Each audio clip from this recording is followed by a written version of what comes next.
welcome to the Indigenous Entrepreneurs Podcast. Today I have Janice with me from Cotton Blossom Gardens, and she is here to talk about her business and her journey. So thanks for joining me today.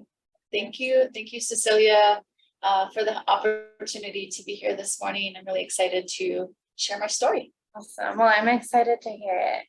So just to get started, I'd like for you to introduce yourself, where you're from, and just who is Janice. Sure thing. Well, hello, everybody. I'm Janice Lucero. I am from the Pueblo of Isleta. I own and operate Cotton Blossom Gardens, which is also located in the Pueblo of Isleta. I farm on inherited ancestral lands that I was able to get from my grandparents. They passed that down, and yeah, I'm really excited that this is a new journey for me as far as like farming and this type of business. Awesome. So what led you to doing what you're doing today? Yeah, so it's actually been like I said, it's really truly has been a journey. I actually have 20 years in IT. I wore different hats. Actually, I did system administration. I did cybersecurity in different, just in different realms. You know, I worked in the corporate industry. I worked for private sector, and so I actually left that that lifetime. I left that in 2020, and I think really what kind of sparked me leaving that job was I just had this urge. Like I had this urge to go back to the land. You know, I inherited this land, and I did a lot of work to it. Actually, there was a house that my grandfather had built, and a lot of my family was raised and grew up there. And it was really sad when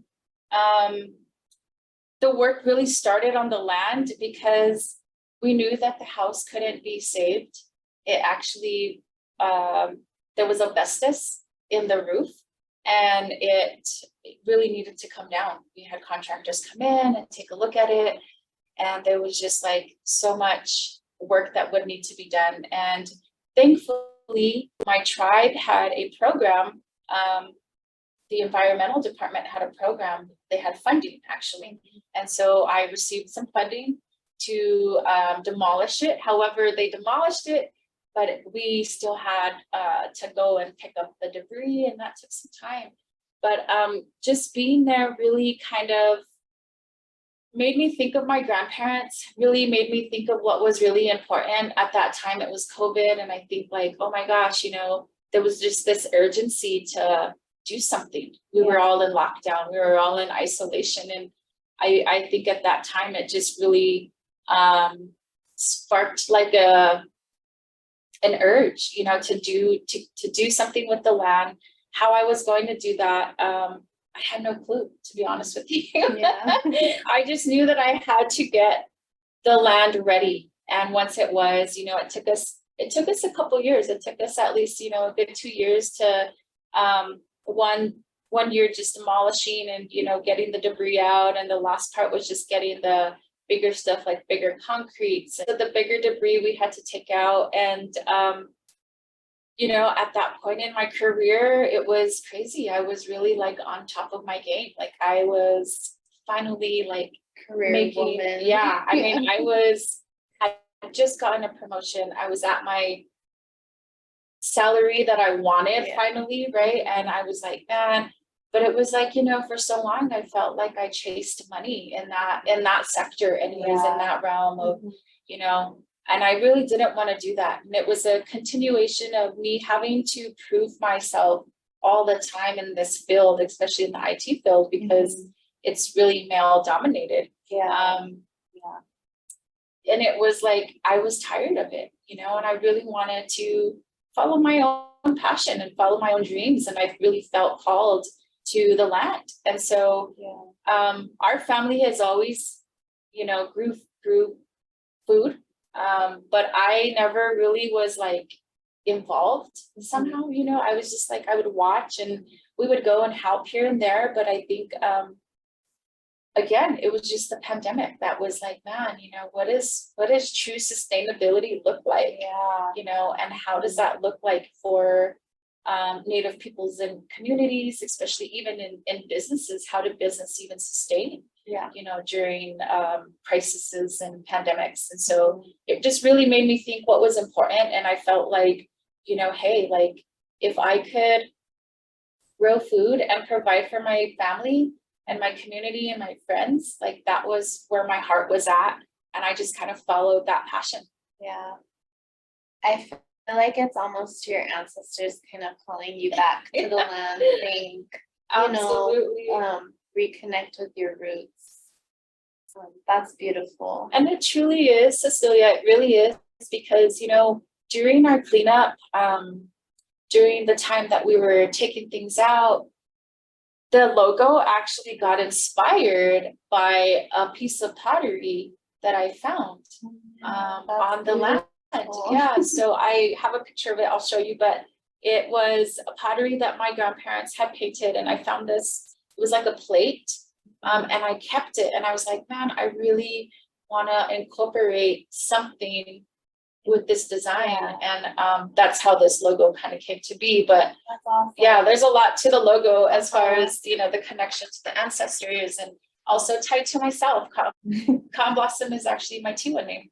Yeah, so there's a lot of things that tie into this logo. Yeah, and to the business and itself. into the business itself. Exactly. So you had the land, and now like what is the business? Like how did you get into that? Yeah, so now, well, in 2022, I decided that I was gonna make Cotton Blossom Gardens an actual business into an LLC.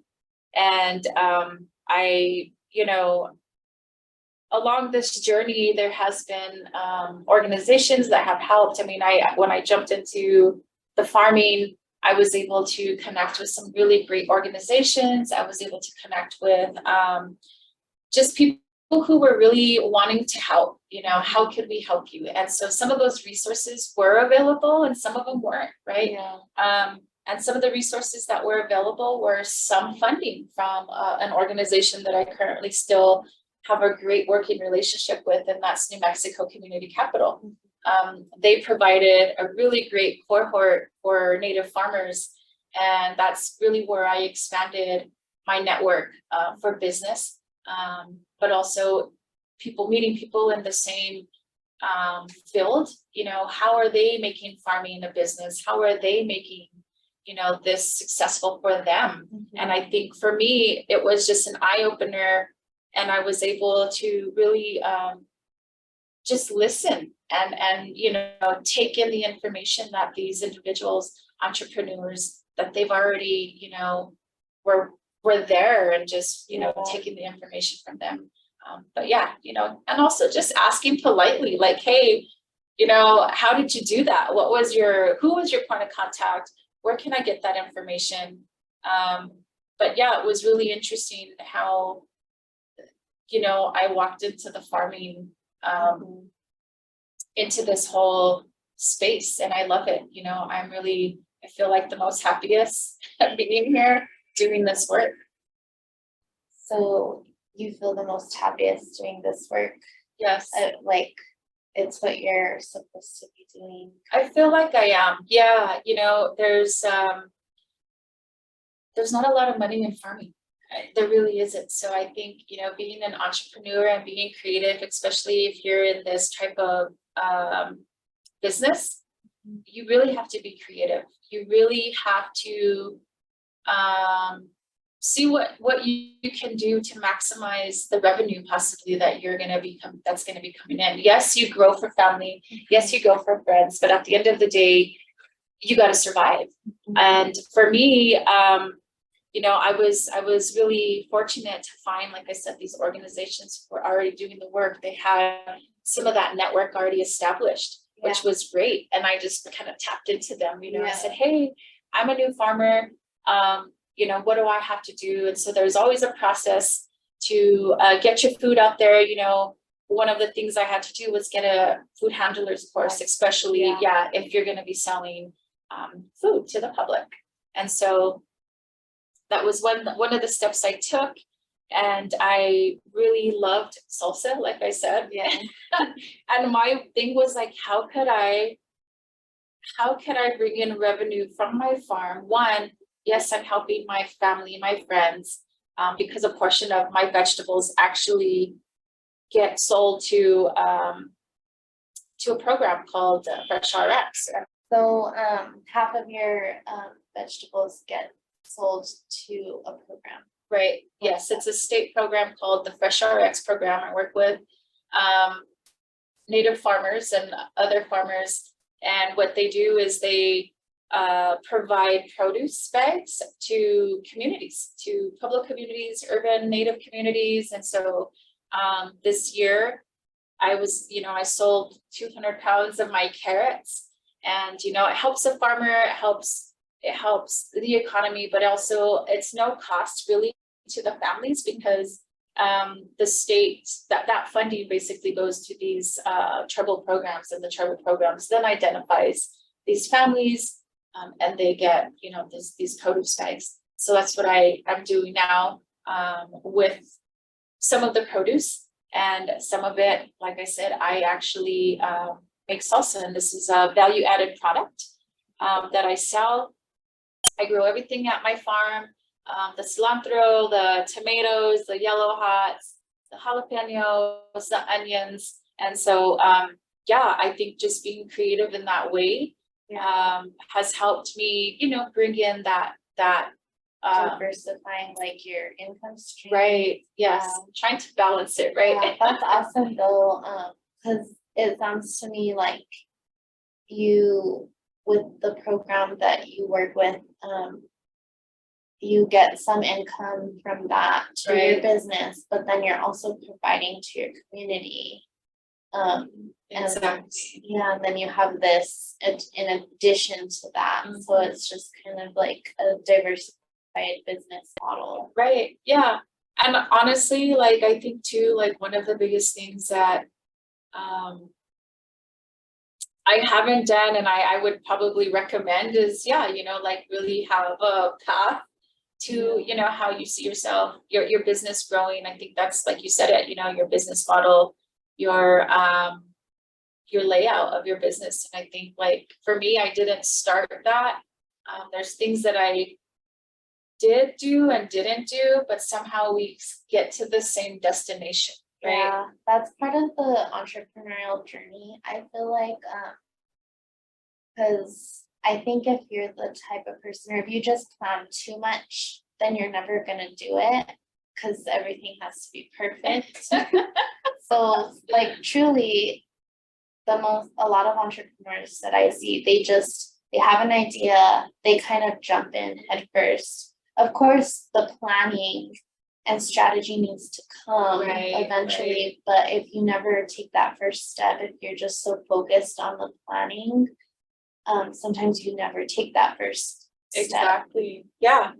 And also I think in the beginning of the planning is identifying like, do you have a service or do you have a product? Mm-hmm. You could have both too. Exactly. And I think, how do you start to grow that product? And, like we were saying, the strategy is, who is your demographic? And I think that was kind of hard for me to grasp too, is like, who's going to be tasting this? Where can I sell it? Where can I, provide this at? Yeah. So just knowing, are you providing a service or a product? Yeah. And then also if it is a product, right? Or if it is a service, if it is a service, how are you marketing that? And what service is already out there? What service, what makes you different, right? Like what makes this salsa different from Sadie's salsa? I mean, there's so many great, delicious branding and marketing. All of exactly. That. And so that's what I'm currently working on right now.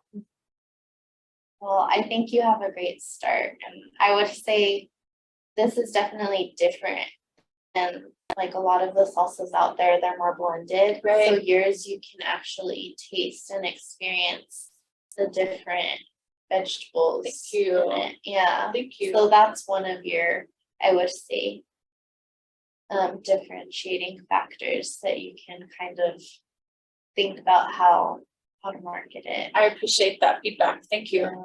It's always good to know. Yeah, no, and it's delicious. Janice was in the AIBE pitch competition, and I was a judge, and she brought us tortilla chips and little bowls with salsa. So I got to try her salsa, and she brought some again today. Yes. Where do you sell your salsa? Is it online? Do you do farmers markets? Like, what are you doing? So I use my social media platform. I actually have my Instagram page, and I kind of advertise it. I should say kind of, but that's where I advertise it mostly. Mhm. I do have a website, and I am working with the team, like I said, to really try to market the salsa more, mainly on my website. I don't have some features that I need to have to do that. So I'm working on that. But I do set up at some farmers markets. I'm not at all of them. I think I have one coming up in September. I'm not too sure, and I apologize. I don't have that information, but if you look on my website, there is events that are happening, and usually I update that. You can find the information there, but usually my social media, if you just follow me. Yeah. Social media is definitely a great tool for marketing. So going back to like the pandemic, working the land, starting your business, what have been some of the challenges you've faced, or just kind of the hoops you've had to jump through, or just get the hills you've had to climb in this journey so far? I think for me, of course, everybody is different in their business journey. I think my biggest obstacle was just not really having a direct answer sometimes. I think people who have already done it, you know, they're like, oh yeah, just go over here, go do that. But I think really what needs to be shared is like, where that website, what is the direct website? Or just like, you know, oh yeah, that's easy. All you got to do is this, you know, and it's great. Like I said, when you're listening to these entrepreneurs, but I think too, you know, part of our responsibility as an entrepreneur is to be curious and to ask those questions. Hey, you know, who is that person? Do you mind sharing that contact? Yeah. Or, right. And so I think like, I didn't do that at first. And I feel like because when we're new into our own business, sometimes we're still trying to find our assertiveness. We're still trying to find the confidence. We're still trying to find all the things that build us up to be that, you know, entrepreneur that makes us that brave, you know, overcoming those challenges and overcoming those small things. Even in the pitching competition, you know, there's a lot of fear. And I believe that sometimes what holds us as entrepreneurs, or even taking a risk, is that fear factor. Yeah. I think that's actually, like, now that you mention it, something that holds a lot of people back. One of our mentors, or tribal liaisons, my Tingali, she always says, she's like, everyone has a business idea. She's like, everyone has something that they want to do. But it's just a matter of overcoming that fear. Yes. And then implementing it, and taking that first step. Honestly, it's scary. It is, because there's so many unknowns. And for me, it was scary because, you know, especially if you have a full-time job, it's like, how do you balance out, you know, the income you're making compared to what might not be, you know, what was, and adjusting to those things and really looking at your budget, really, you know, writing things down. I mean, you do kind of have to have that plan in place, you know, so definitely strategizing. I mean, my biggest, I guess, tip is really, you know, plan, save if you can start saving, and also just don't look back, you know, Yeah. because if you look back, then there comes those doubts of like, why did I do this? Am I doing this? You Because know, it's hard. it is. Entrepreneurship's hard. I mean, I think we kind of romanticize it a lot, you know, like in Yeah. society, and then, but it's beautiful and it's an awesome calling and journey to go on, but it's also not an easy one. Right, it is, and you're so right.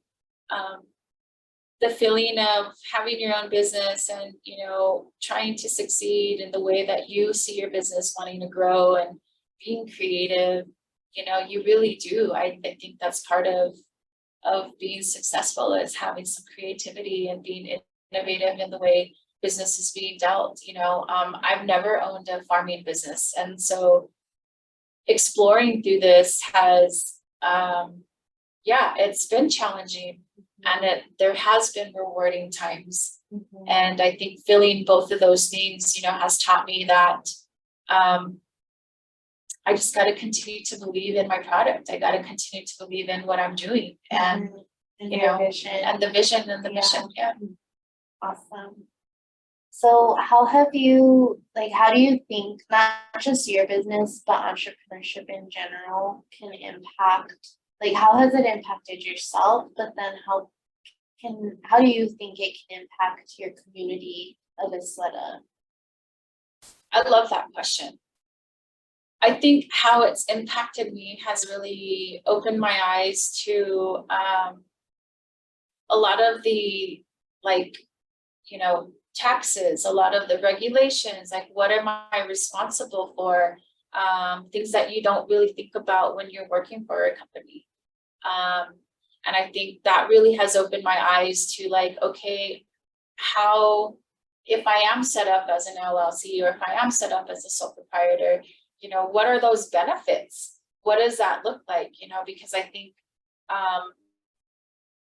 when we are a business, we don't necessarily, we think about the taxes, but when the taxes actually come, you're just like, oh man, like, what is this? Yeah. That's been, everyone I've talked to, that is literally one of the biggest challenges and just learning curves, I guess you could say. It is. The finances and the taxes. And then when you're operating on tribal land, it gets even more complicated. Right. Exactly. And exploring, like, when setting up for a business, like Albuquerque, right? You go through, I believe, I don't remember the office here, but you get a business license, and I think it's like $50, or I'm not too sure. In Isleta, if you're doing business, well, there's two different compliances, right? So if you're a business, such as we have smoke shops, we have bakeries, they all require a business license. However, if you're a farming business, they don't require a business license. That's interesting. It is. And it's like, I can imagine, and I've heard from other people, you know, navigating the regulations and rules on your tribal land, but then also state regulations. It's like, do I have to do both? Like, what do I do? Does one cancel out the other? And you have to do both.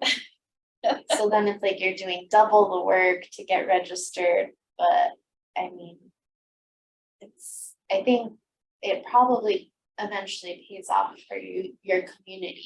It does, you know, and I think some of the research for entrepreneurs is just looking at, you know, what is required, and again, right, where can these resources be found? Mm-hmm. I think that was I found some, but then some things, like, I was like, hey, like, where do I find that? You know, where do I get that information? And so again, just be curious, ask questions. It's okay if they don't know the answer, somebody will, and they might lead you to a person who has more information. Yeah. So how did you go about that then? Did you like start with Google searches and then ask around, or how did you come across New Mexico Community Capital? I utilized my social media platform. I followed people who were entrepreneurs. I followed people who were already established, of course, and organizations that were offering, just free training. I mean, I think on the social media has great opportunities for entrepreneurs. There's a lot of great free trainings out there. Native Women Lead, I was able to get onto their platform. And so I was able to build my network. And I think these organizations, they host really great events. They have events on Friday nights. I believe it's like the Friday boardwalk. I don't know if that's what it's called, but art walk. There you go. Thank you. Yeah. And so like those types of things, there's AICC, the American Indian Chambers of Commerce, who hosts mixers. And I believe that, hey, if you're really looking for network opportunities, get your cards ready, get out there, and network. It just takes that initiative, and then once you get yourself in that space, that's when you start learning about these different programs. That's where our program's kind of trying to, because a lot of that's available here when you're closer to Albuquerque, right. So we're trying to, with our tribal liaisons, they're out like in more remote tribal areas, awesome. Okay. and so they're kind of trying to bring that to their communities and start establishing those types of networks and ecosystems where they're at. That way people don't feel like, oh, well, I have to drive all the way to Albuquerque.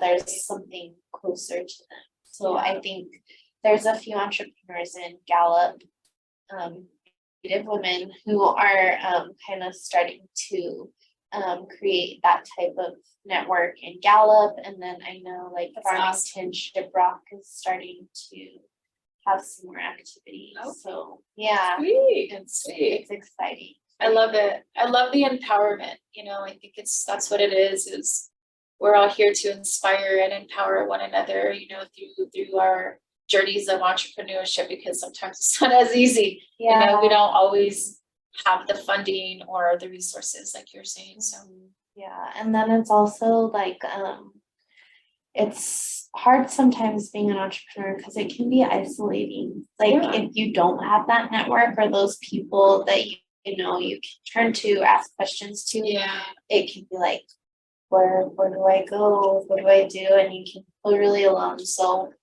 we're trying to help nurture those ecosystems and communities. And I know New Mexico Community Capital, they're doing a really good job. AIBE also. Yes. So we're just trying to support that.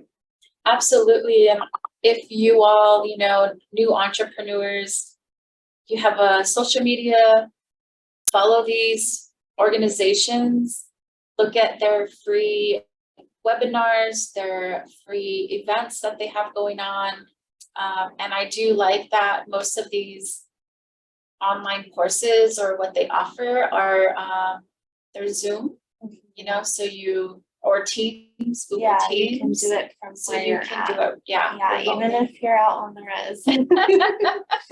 Exactly. If you can find a good internet connection, I agree. Do it. So, on that note, what is like a last word of advice that you would give to an entrepreneur or someone who maybe has an idea, but they're kind of scared to take that first leap? What's a piece of advice that you would like to leave them? I think I've said this before, but I want to say that fear is only just an illusion, and don't let it,